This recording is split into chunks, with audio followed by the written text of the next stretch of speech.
Thank you, makers of Mischief. We're back with our first recap of our favorite, I'm Not a Liar, show, Loki. I'm your host, Anthony, and I will do my best to be your guide in this marvelous show as we're actually picking up where Season 2 ended. So let's dive in. But first, do me a favor. If you're new here, please consider giving this channel a like and subscribe to keep up with our weekly Loki analyses and breakdowns. I'm truly grateful for you allowing me to have your time, as I understand how valuable that is. I would truly be grateful if you could also please hit that like button, please.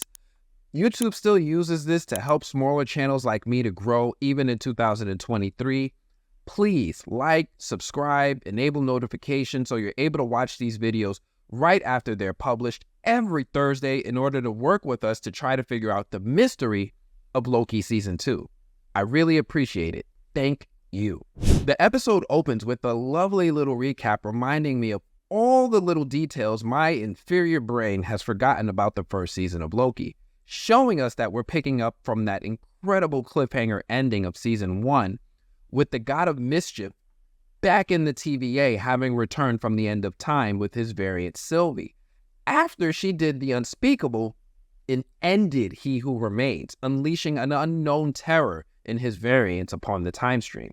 Loki is back in the TVA and is pleading with Agent Mobius and Hunter B-15 to warn them about the dangers of what's happened. But the craziest thing is Mobius looks at Loki with genuine confusion and bewilderment about who the heck is this guy talking to him. You see, Mobius has no idea who Loki is. And this realization rocks Loki to his core. When he begins to notice the major details within the TVA that are now different upon his return, including gigantic statues depicting the likeness of He Who Remains all throughout the building. The TVA are not too keen on having some random person running around their organization, and we see them giving chase to Loki to apprehend this unidentified stranger wandering their halls, chop chop. Loki is able to pull a Sha'Carri Richardson and leave Mobius and the rest of the TVA in the dust until they flank him, leaving him with no place to run. Mobius is able to jump out of a nearby window and hitch a ride on the back of someone's flying vehicle, allowing him to escape. Unfortunately, he startled the woman who was driving the car badly enough that she crashed the vehicle into the side of a building. The crash causes some serious damage to one of the TVA offices, where we see a monitor is destroyed and slammed from the ceiling onto the ground and severely damaging the, marble? Maybe granite? Well, it damaged the floor, right? We see Loki find another familiar face in Eugene Cordero's Casey, the guy who was keeping all those Infinity Stones in his drawers paperweights. Sadly, Casey has no idea who the man is and immediately calls security to apprehend Loki on the spot when, what the F? Yo, did Loki just Spider-Verse glitch? It looks like Loki just spider-glitched like Miles was doing in Across the Spider-Verse, and next thing we know, the office that Loki just crashed into is looking different. The window is all repaired, and all the people who were all excited about Loki crashing through the window are back in their seats and calm. And Casey is still there, except this time, he sees Loki and calls him by name, letting us know that he recognizes him. Loki is just as surprised as the rest of us and tries to figure out what the heck is going on when he looks around the room and notices that the floor he damaged when the flying car crashed in the window a few moments ago is still damaged. It's in that moment that we all realize that Loki's Spider-Verse glitch is forcing him to travel back and forth through time. He then asks Casey to point him in the direction of Mobius and B-15, but we hear that nasty Spider-Verse glitch again and poof, Loki is gone. We then switch back to the present TVA's Mobius and B-15 as they're discussing the situation they now find themselves in after the events of Season 1. Now, you might remember that Sylvie decided to end He Who Remains, and in the process, she also enabled divergent timelines to branch off of the sacred timeline without restraint. Hunter B-15 is all for the chaos and is preparing with Mobius to let the TVA know how things are going to be different from now on, when, oddly enough, there's a power fluctuation in the TVA. Now, They pretty much ignore it, and we see Casey walking up to them to let them know that he saw Loki. Casey is pretty freaked out about the whole thing, especially since Loki just vanished on him when Mobius decides it's time to call in for some backup, and he tries to get a hold of Miss Minutes to help locate Loki. Unfortunately, he's not having any luck with getting a hold of Miss Minutes. He's then interrupted by one of the TVA agents named X5, who begins asking Mobius whether or not Mobius's jet ski magazine is part of the sacred timeline. Mobius begins to indulge his question and is happy to talk about jet skis when X5 lets him know that he was just messing with him. He's really here because there are new judges that have been appointed, and now that Ravonna Renslayer is gone, and they want to see Mobius and B-15 right away. As Mobius and B-15 leave the room, Loki suddenly reappears in front of Casey and once again asks for Mobius's whereabouts, with Casey at least just, pointing him in the right direction of the war room. We then see Hunter B-15 and Mobius making their way into the room for their meeting, with Loki following behind them, but Spider-Verse glitching the whole way. We see Loki seemingly catch up with them and enter the room, but when he enters the room, it's completely empty. And oddly enough, behind the giant conference table, there's a shrine on the wall of He Who Remains and his many faces, or his variants, something like that. Clearly, Loki is back in the past. We then get a quick cut of that same conference room, but this time we're back in the present, and this time the conference room is full of people, including Mobius, B-15, but instead of the murals of He Who Remains, we see murals of the Timekeepers, who were the false leaders of the TVA back from Season 1. Inside the conference room, we hear them listening to a recording of Loki explaining that the Timekeepers were a lie made up by He Who Remains, and we also see the head of one of the robot Timekeepers on the table. The judges in the room are noticeably concerned as B-15 has ordered the TVA to suspend the pruning of timelines, and as nice as the idea sounds to just let these timelines continue to exist, the issue is that it is setting off all sorts of alarms in the TVA, and this is also a drastic change in the way that they normally operate. The judges begin to question B-15 and demand that she make it make sense. We then switch back to Loki, who is back in the past, and he's stuck on stupid looking at the shrine of He Who Remains, and he's clearly trying to wrap his head around on what the F is going on. Loki begins to investigate the room and finds a recording that he begins to play back of He Who Remains speaking to someone and thanking them for their help in the multiversal war. As we listen a little longer, we hear He Who Remains continue to sweet talk to someone and even professes that he is honored to be leading with that person by his side. And it's at that moment that we hear the lovely voice of Gugu Mbathu Raw's Ravonna Renslayer. We then switch back to the present, and Hunter B-15 is getting the business for giving the order to stop pruning timelines. B-15 tries her best to argue her case and explain how all of the folks within the TVA are variants and that they were all kidnapped from their lives on the timeline. The judges aren't really trying to hear it though and are pretty resistant to this idea of change. B-15 pleads with them to let it sink in that the TVA has to change, and now that they know that they were manipulated, she also pleads that they can't just keep pruning these branches, because when you stop to think about it, what the TVA is actually doing, you realize that this is mass genocide on a universal scale, just to aid the conquest of the multiverse by a madman who's low-key afraid of his own variants. B-15 is able to get through to one of the judges who sides with her and orders the TVA to stop pruning. At that exact moment, we see Loki spider glitch his way into the room, grabs Mobius's attention and one of those pruning sticks, and uses it on the wall to reveal the shrine of He Who Remains that was hidden behind the mural of the Timekeepers.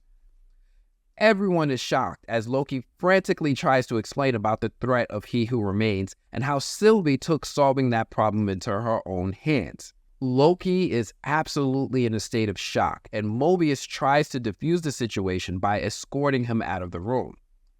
We also see that one general-looking TVA judge lady have a moment with the TVA agent dude X5, and they have a little moment that looks way too awkward and uncomfortable, and it's in this moment that I finally put my finger on where I know this lady from.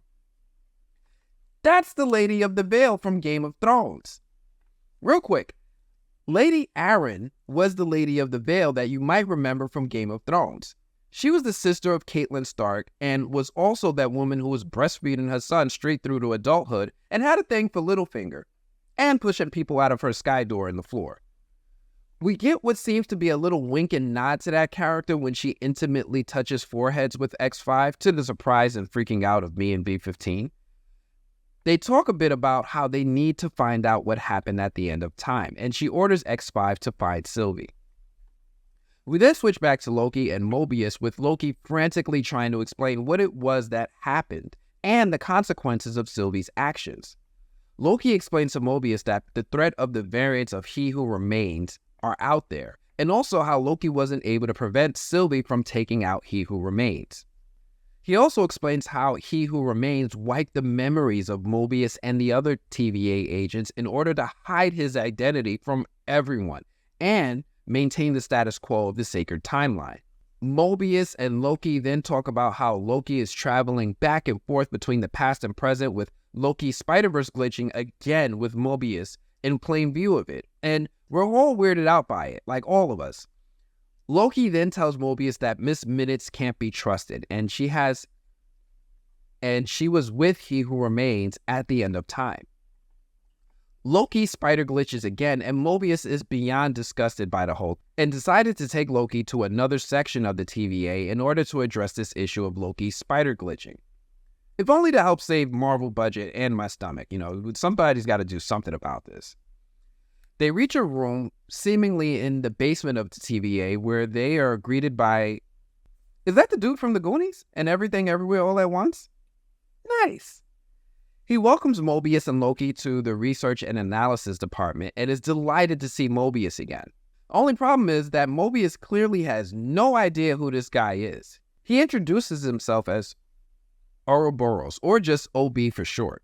OB tries to jog Mobius's memory and tells him that it's been 400 years since they last saw each other, and also confirms that Mobius was OB's last visitor, telling us that my guy OB has been in isolation for over 4 centuries straight. It also leads me to believe that the folks in the TVA are essentially immortal, right? They have to be immortal. Like, how else could we explain how OB and Mobius are over 400 years old, but they both look like they're like 50 at max? OB then also shares that he works 24/7 and never sleeps, but he seems really happy to be part of the team. We also see Loki's spider glitch again, and OB gives it a new name. It refers to it as time slipping. We then switch back to Loki, who travels back in time and sees a past version of OB in the TVA. Loki introduces himself again to OB, and they have a similar conversation about time slipping. We then switch back to the present, with Mobius and OB continuing their talk about Loki time slipping, and one of the most interesting things happens in this moment. OB at first states that he's never seen someone time slip at a TVA until he remembers that there was one guy a long time ago, and connects the dots that the other person he saw time slipping was Loki. Now, time out real quick. It's in this moment that we also get a really cool demonstration of how time travel works differently in the TVA than it does anywhere else in the multiverse. Now, we learned in Avengers Endgame, when Hulk traveled back in time and spoke with the Ancient One, that normally when someone time travels into the past and changes something, they inadvertently create an alternate branch timeline separate from the sacred timeline. It doesn't have a direct effect on the sacred timeline, but it does have an effect. Here, we see that when Loki spoke to OB in the past, that OB in the present began having access to these new memories relatively in real time. So instead of an alternate timeline, when Loki time slips, he's having a direct effect on the timeline he's in now. Just wanted to get that out real quick. Mobius and OB continue talking about the issue when we switch back to the past, with Loki trying to ask OB if he has any advice on how to solve his issue of time slipping. And OB mentions that what they need is a temporal aura extractor. We switch back to the present, where OB is having the exact same conversation with Mobius. OB breaks the news to Mobius that he doesn't have one. We switch back to the past, where we see Loki in the past version of OB as he wraps up construction of a temporal aura extractor right on the spot. Loki tells him to hold on to it until his friend Mobius comes by.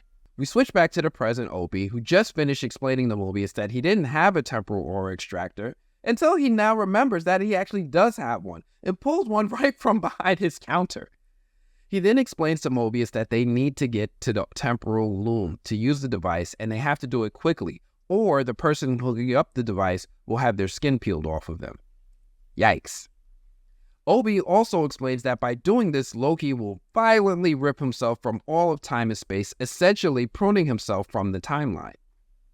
We switch back to the past with Obi explaining to Loki how the tech works. We switch back to the present with Mobius and Obi getting reunited with Loki as he time slips back into the present. They then prepare to begin the mission, but bicker about the threat of the mission. It's in that moment we see the lamp in Obi's desk flickering, with Mobius explaining that it's something that's been happening all day, with Obi getting ridiculously concerned about the power flickering. Now, something I find interesting is that this flickering light isn't happening to every light. It's only happening to a light, here and there. And I'm curious because the flickering really makes me wonder if this is possibly flickering a message to Loki, but maybe in some sort of code. Morse code. It kind of sort of looks like it could be Morse code, but I don't read Morse code. So if any of you more capable viewers can tell me if this is Morse code, and if it is, then what the heck are they saying? Yeah, so if it is, do me a favor and tell me in the comments, and I'll be sure to shout you out in a future video. We then switch to a wildly concerned Obi who's leading Loki and Mobius somewhere and getting joined by Hunter B-15. It's at this moment that Obi shares that the timeline branches are probably overloading the temporal loom, and kind of throws a jab at Mobius for not knowing this since it's something that's covered in the TVA handbook, which Obi wrote after all.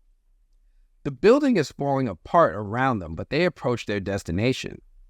As our group reaches the room that isn't unlike a starship bridge, with Obi explaining that the temporal loom's function is to process raw time into the physical timeline, but because of the branching, it's overloading.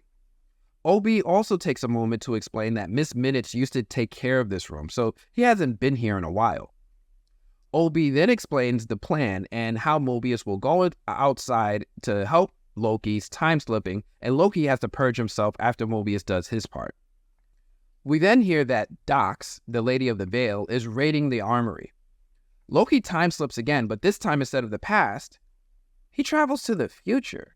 We then switch back to Mobius, who goes to the outside place where raw time is flying in the air or whatever in order to use the temporal aura extractor to help fix Loki's time slipping.